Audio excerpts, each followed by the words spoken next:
Mám prasknutú platničku, čo s tým? Volám sa Roland Habara a špecializujem sa na bolesti pohybového aparátu, vrátane tetany a migrén.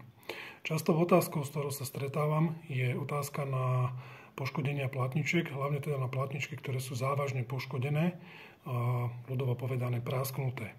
Aby sme si zase teoreticky objasnili, o čo ide, tak platnička je kolagénový prstenec, ktorý pevne uzaviera hyaluronové jadro. To jadro je plné vody, je to zhruba 80% vody viazanej v hyalurone. A platnička pôsobí jednak ako tlmič a potom ako separátor medzi stavcami. Pokiaľ dojde k jej poškodeniu, najčastejšie teda platničky praskajú pri nesprávnej manipulácii s bremenami, to znamená väčšinou v driekovej chrbtici, ohnete driekovú chrbticu, potiahnete bremeno, výsledný tlak pri zdvihnutí 20-kilového bremena v ohnutej chrbtici je okolo 200-300 kg tlaku na platničku spredu a tá platnička vzadu praskne. A keďže vzadu sú uložené dôležité nervové štruktúry ako spinálne nervy, alebo teda durálny vak, ktorý chráni miešny priestor v driekovej chrbtici a spinálny systém, tzv. Cauda equinu, tak sa vám tá platnička potom niekde oprie.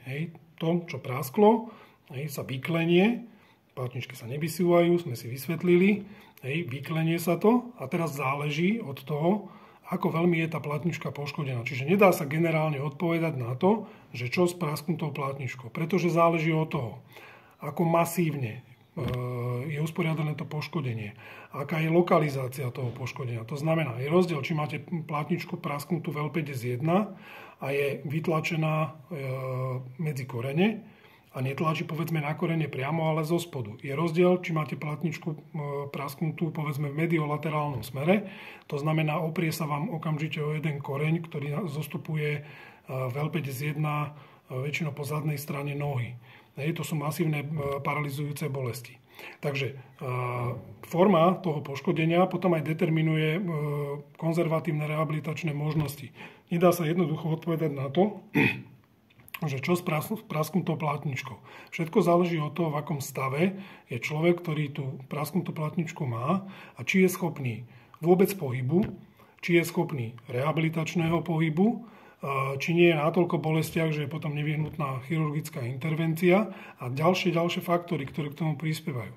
Pokiaľ tie bolesti nie sú paralizujúce, čiže ten človek síce má vážne poškodenie, ale je lokalizované tak, že nezažíva ukrutné bolesti, tak sa vo väčšine prípadov dá tento problém zvládnuť aj konzervatívne, ale pripravte sa na to, že sa pozeráte výhľadovo na pol roka, rok rehabilitácie. A naozaj tvrdé rehabilitácie, ktorá spočíva hlavne v tom, obmedziť pohybové mechanizmy, ktoré vám budú dráždiť opuchnuté časti chrbtice, mäkké tkaniva, kvôli tomu, že tá platňa je povedzme prasknutá, ten hyaluron sa vylieva a reaktívne proteíny, ktoré to obsahuje, takisto vlastne spôsobujú opuchy na spinálnych nervoch. A pozeráte sa na neskutočnú aktivitu, ktorú budete musieť vyvinúť na to, aby ste sa z tohto problému buď dostali, alebo aspoň dostali pod kontrolu. Lebo niekedy sa nedá zvrátiť to, čo sa stalo, ale dá sa aspoň dostať pod kontrolu.